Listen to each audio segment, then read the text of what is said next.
Good morning student. पिछले video में हम लोगों ने रिलेशंस के बारे में पढ़ा था। सेट्स क्या होते हैं वहाँ से स्टार्ट किया था, ऑर्डर्ड पेयर, फिर कार्टेशियन प्रोडक्ट, बाइनरी रिलेशंस और फिर बाइनरी रिलेशंस। अब हमें आज के दिन जो पढ़ना है वो है टाइप्स ऑफ रिलेशंस। रिलेशंस के टाइप्स में सबसे पहले हम पढ़ेंगे रिफ्लेक्सिव रिलेशंस। रिफ्लेक्सिव रिलेशंस या हिंदी में हम इसे कहते हैं स्वतुल्य। ठीक है, स्वतुल्य संबंध। इसका क्या मतलब होता है, पहले इसके नाम से इसकी डेफिनेशन अभी क्लियर हो जाएगी। इसका क्या मतलब होता है, जब भी हम किसी ऑर्डर्ड पेयर की बात करते हैं ना, तो उसमें हम दो एलिमेंट लेते हैं, ऑर्डर्ड पेयर ए बी। ठीक है, जिसमें ए को हम बी का, ए जो है ये बी का प्री इमेज कहलाता है और बी जो है वो ए का इमेज कहलाता है ना। बी क्या है, ए का इमेज है और ए क्या है, बी का प्री इमेज है। ठीक, स्वतुल्य मतलब क्या होता है कि जब किसी एलिमेंट की इमेज उसी के जैसे हो, स्वतुल्य ना, खुद के जैसी, यानी जो एलिमेंट है उसका इमेज भी, उसका रिफ्लेक्शन भी वही हो। मतलब ए मतलब ए की इमेज ए ही हो, तो ऐसे रिलेशंस को हम रिफ्लेक्सिव रिलेशन कहते हैं। डेफिनेशन लिखेंगे, a relation R on set A is said to be reflexive, is said to be reflexive if each element of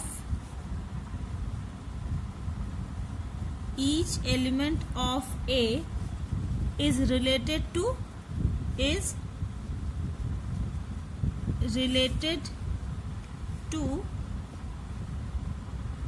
itself। ठीक है, itself by R। ठीक है, मतलब लिखेंगे कैसे कि if A belongs to R, for each A belongs to A, ए के प्रत्येक एलिमेंट के लिए अगर ए आर में है तो हम कहेंगे कि ये रिलेशन रिफ्लेक्सिव है, और अगर ऐसा नहीं है तो रिफ्लेक्सिव नहीं होगा। ठीक है, दूसरा सिमेट्रिक।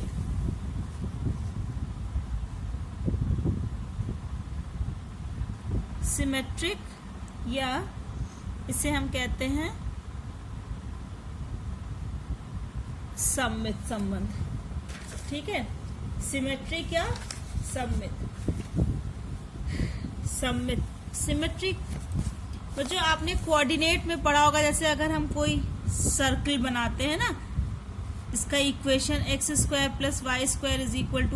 a² हो, तो ये सर्कल कैसा होता है, इसका सेंटर ओरिजिन पे होता है और a इसका रेडियस होता है और ये सर्कल इस तरह से बना होता है। ठीक है ना, तो हम कहते हैं कि ये सर्किल जो है ये एक्स एक्सिस और वाई एक्सिस दोनों के अबाउट सिमेट्रिक है। सिमेट्रिक मतलब क्या होता है कि अगर हम एक्स एक्सिस के अबाउट सिमेट्रिक कहें तो मतलब एक्स एक्सिस के राइट साइड में जो कर्व बना हुआ है और इसके लेफ्ट साइड में जो कर्व बना है, अगर हम इसी एक्स एक्सिस से इसे फोल्ड कर दें तो ये दोनों बिल्कुल ओवरलैपिंग होनी चाहिए। मतलब जैसा इधर से देखने पर लगे वैसा ही इधर से देखने पर भी लगे, तो ऐसे फिगर को हम सिमेट्रिक कहते हैं ना। बिल्कुल उसी से रिलेटेड ये रिलेशन भी है कि a relation R is said to be symmetric. जैसे ये दोनों तरफ से देखने पर सेम लगेगा, एक्स एक्सिस के इधर से भी और इधर से भी, वैसे ही अगर ये जो ऑर्डर्ड पेयर है ये दोनों तरफ से रिलेशन को फॉलो करे, मतलब ए बी भी आर को बिलोंग करे तो बी ए भी आर को बिलोंग करे, ठीक है। तो ऐसे कंडीशन में जो रिलेशन होता है उसको हम सिमेट्रिक कहते हैं। और relation R is said to be symmetric if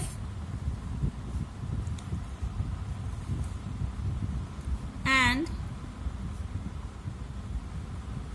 only if for any A B belongs to are.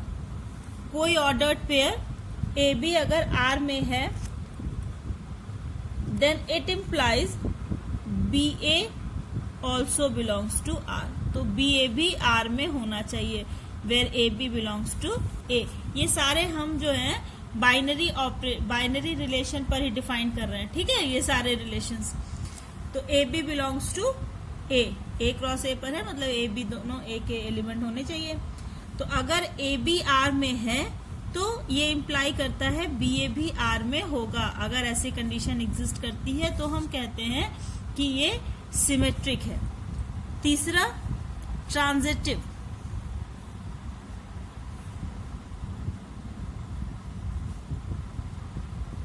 Relations, transitive relations, ठीक है,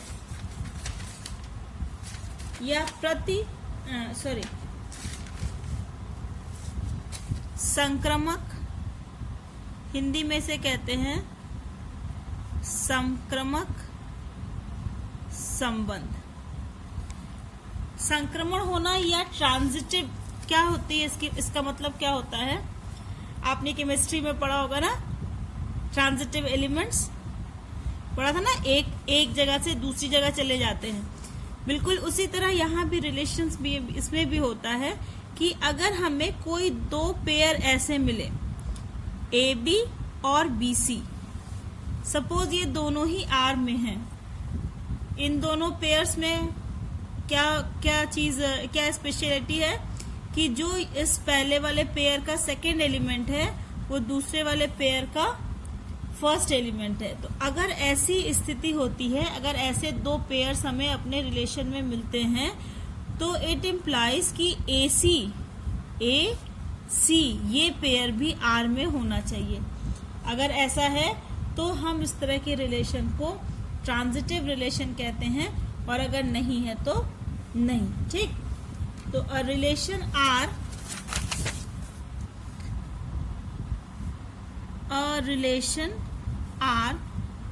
on a set A is said to be transitive if and only if and only if को ऐसे लिखते हैं IFF, if and only if AB belongs to R, it and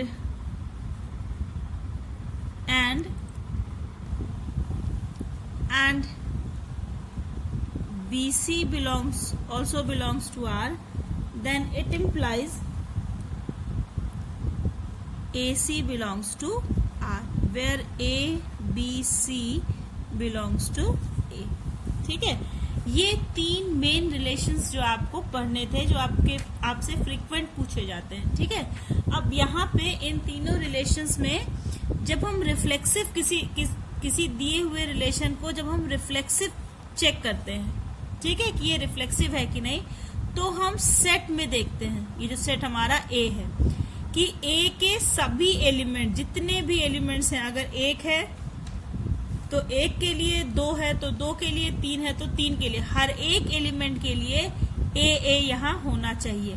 जैसे अगर suppose करो कि कोई सेट हमने लिया था 1 2 3, तो 1 1 2 2 3 3 तीनों के तीनों होने चाहिए रिलेशन में, तभी वो रिलेशन रिफ्लेक्सिव होगा, स्वतुल्य होगा। लेकिन सिमेट्रिक देखने के लिए या ट्रांजिटिव देखने के लिए हमें सेट को देखने की जरूरत नहीं है।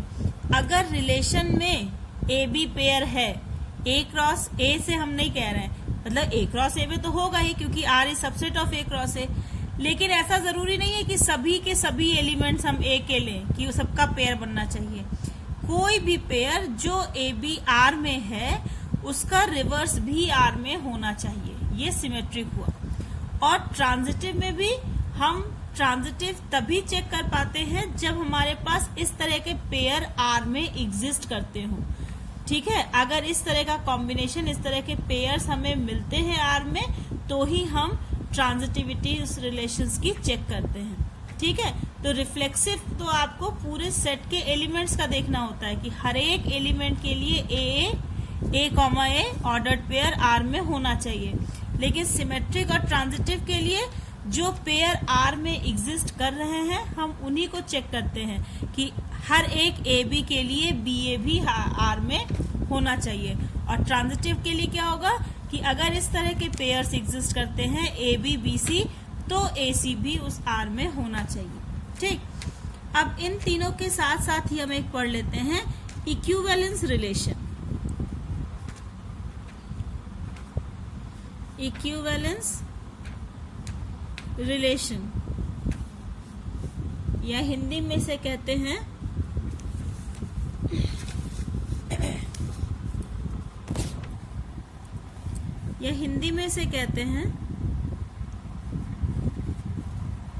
तुल्यता संबंध। तुल्यता संबंध क्या होता है? अगर कोई रिलेशन रिफ्लेक्सिव है, सिमेट्रिक है and at the same time it is transitive, और ये ट्रांजिटिव भी है, अगर ये तीनों प्रॉपर्टीज हैं उसमें, तो ऐसे रिलेशंस को हम इक्विवेलेंस रिलेशन या इक्विवेलेंस रिलेशन या तुल्यता संबंध कहते हैं। A relation R is said to be a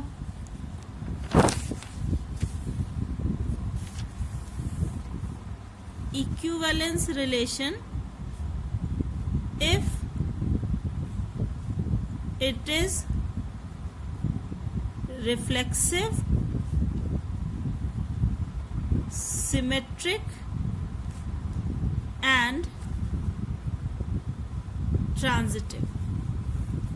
ठीक है, अगर वो रिफ्लेक्सिव है, सिमेट्रिक है और ट्रांजिटिव है, तो ऐसे रिलेशंस को हम इक्विवेलेंस रिलेशंस कहते हैं। अब हम एक एग्जांपल लेते हैं, एक क्वेश्चन लेते हैं आपके एनसीईआरटी से और चेक करते हैं कि कैसे देखेंगे कि दिया हुआ relation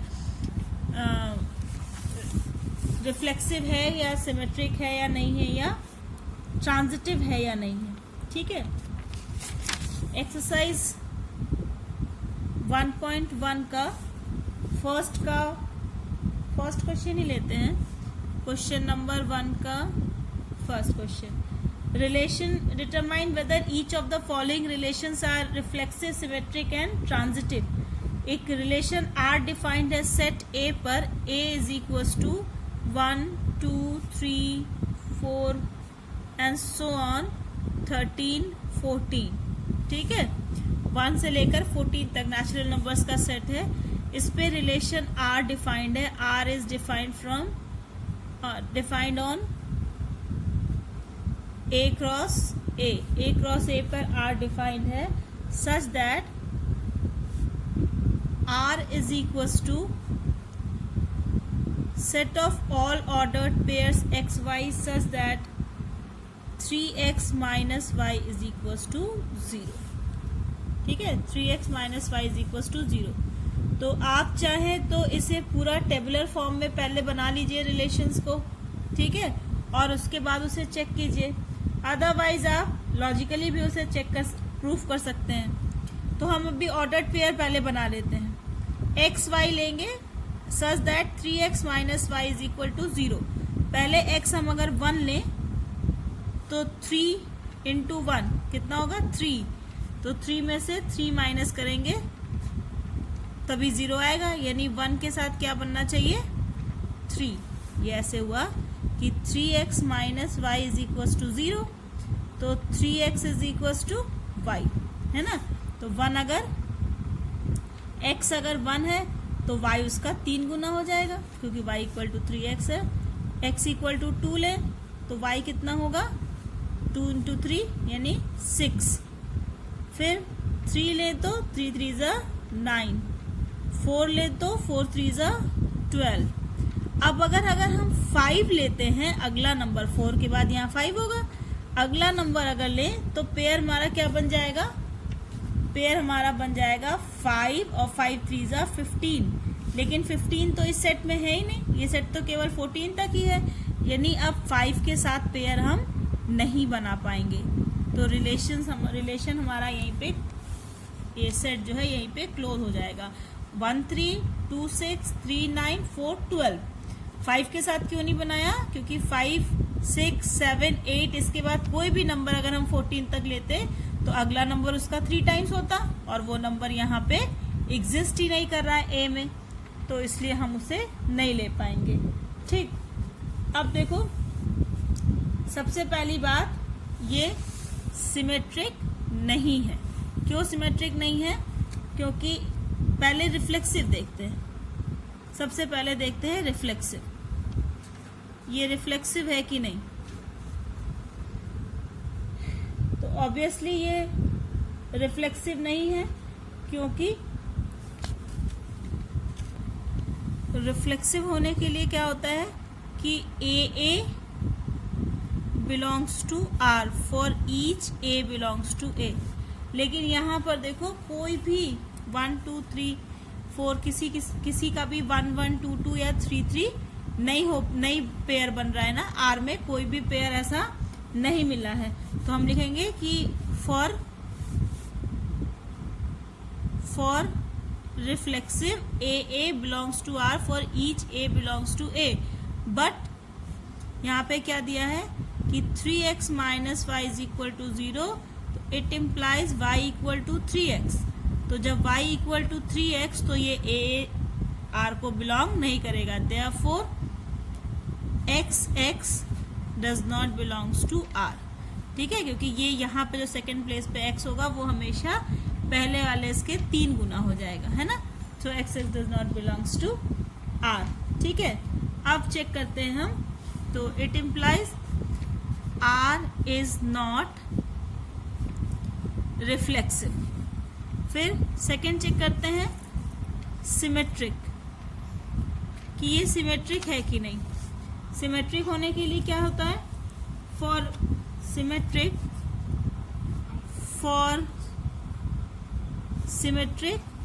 if A B belongs to R then it implies B A also belongs to R. ये होना चाहिए सिमेट्रिक होने के लिए। तो अगर X Y belongs to R है तो इट इम्प्लाइज क्या होना चाहिए कि 3x minus Y is equal to 0। लेकिन अगर 3x माइनस वाई है तो 3y minus x is not equal to 0 होगा। अगर 3x minus Y equal to 0 है तो 3y minus x is not equal to 0 होगा ना। यहाँ पर अगर हम y माइनस 3x लेते तो उसको एक बार हम माइनस कॉमन लेके 0 कर सकते थे, लेकिन यहाँ पे देखो ये कोफिशिएंट नहीं बदला, केवल y की जगह पे x और x की जगह पे हमने y किया है, तो ये 0 के इक्वल नहीं होगी। यहाँ से मिल रहा हमें y इक्वल टू 3x, है ना। तो 3x का और 3 गुना कर देंगे तो 9x माइनस x 8x होगा ना। तो अगर x 0 नहीं है तो 8x कभी भी 0 नहीं होगा। तो if 3x minus y equal to 0 then it implies 3y minus x is not equal to 0. So it implies yx does not belongs to r. तो x y r में है लेकिन yx r में नहीं है, therefore r is not symmetric. r symmetric भी नहीं है। ठीक है, नेक्स्ट देखते हैं ट्रांजिटिव, कि ये ट्रांजिटिव है कि नहीं। अब यहाँ पे देखो ट्रांजिटिव के लिए ये जो हमने R बनाया था, सिर्फ एक पेयर ऐसा मिल रहा है ए बी और बी सी टाइप की 1 3 3 9, है ना। इन दोनों में तो ये एलिमेंट सेम है ही नहीं, यहाँ पे सेकेंड एलिमेंट 3 है और इस पेयर का फर्स्ट एलिमेंट 3 है। तो since 1 3 belongs to R and 3 9 also belongs to R, but 1 9 1 3 है 3 9 है, 1 9 होना चाहिए था, 1 9 does not belongs to R, therefore R is not transitive।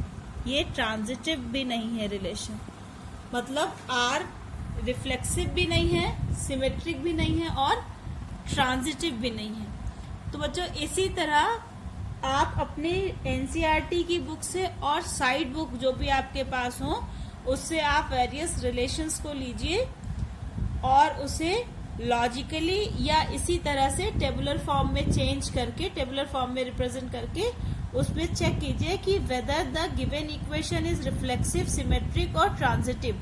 ये जरूरी नहीं है कि रिफ्लेक्सिव हो तो सिमेट्रिक भी हो या ट्रांजिटिव भी हो, या अगर नहीं है तो तीनों ही ना हो। इन तीनों में से कोई भी प्रॉपर्टी होल्ड कर सकती है और कोई भी होल्ड नहीं भी कर सकती है, लेकिन अगर तीनों होल्ड करेगी तभी ऐसे रिलेशन को हम इक्विवेलेंस रिलेशन कहेंगे। ठीक है, आज बस इतना ही। इसके और ज्यादा से ज्यादा प्रैक्टिस कीजिए। Till then, good bye.